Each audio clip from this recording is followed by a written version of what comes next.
Rio, Ya, aku penasaran nih, kenapa bahasa Inggris bisa jadi lestari? pertanyaan bagus banget.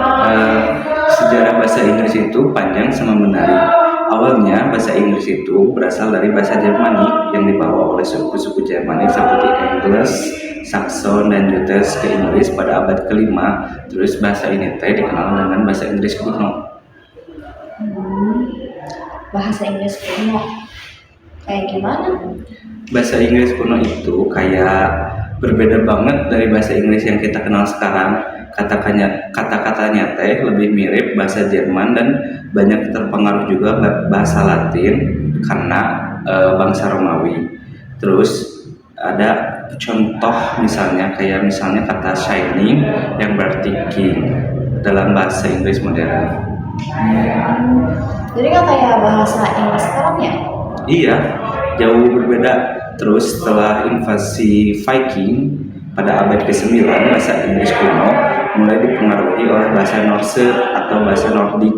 Banyak kata Nordik masuk ke dalam bahasa Inggris seperti sky, egg, dan window. Hmm, terus apalagi yang mengaruhi bahasa Inggris? Eh, Terus ada yang paling besar adalah penaklukan Normandia pada tahun 1066. Saat itu bangsa Norman dari Prancis menguasai Inggris dan bahasa Prancis menjadi bahasa resmi pemerintahan, hukum, pendidikan.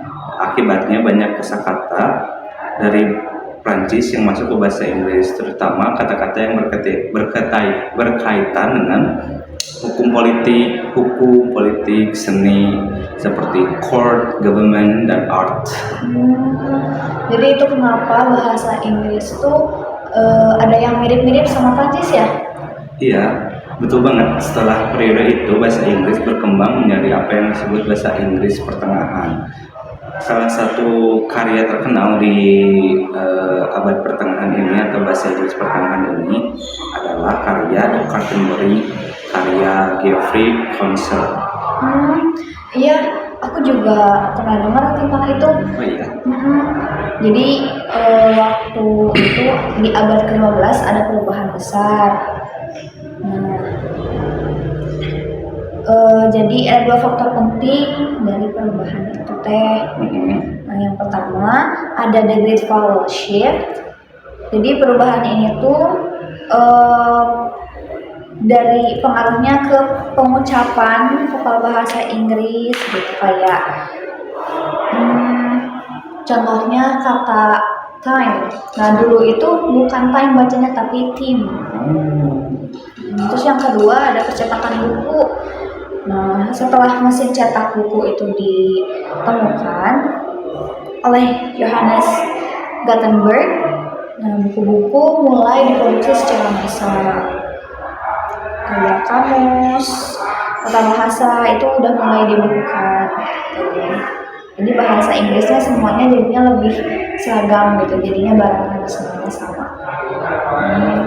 Keren ya, tapi kapan bahasa Inggris mulai menyebar ke seluruh dunianya? Kamu tahu nggak? Jadi bahasa Inggris menyebar tuh waktu masa penjajahan Inggris pada abad ke-16 sampai ke-19. Inggris itu banyak banget menjajah wilayah dunia kayak Amerika, Australia, India, Afrika gitu. Nah, bahasa Inggris juga dibawa ke wilayah-wilayah itu sebagai bahasa pemerintahan, pendidikan, juga perdagangan. Jadi penjajahan itu pengaruhnya besar banget ya? Iya, besar banget.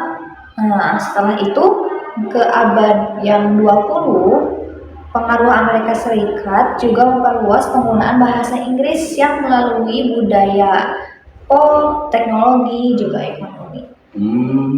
Berarti bahasa Inggris itu benar-benar berkembang karena sejarah ya? Iya, betul banget.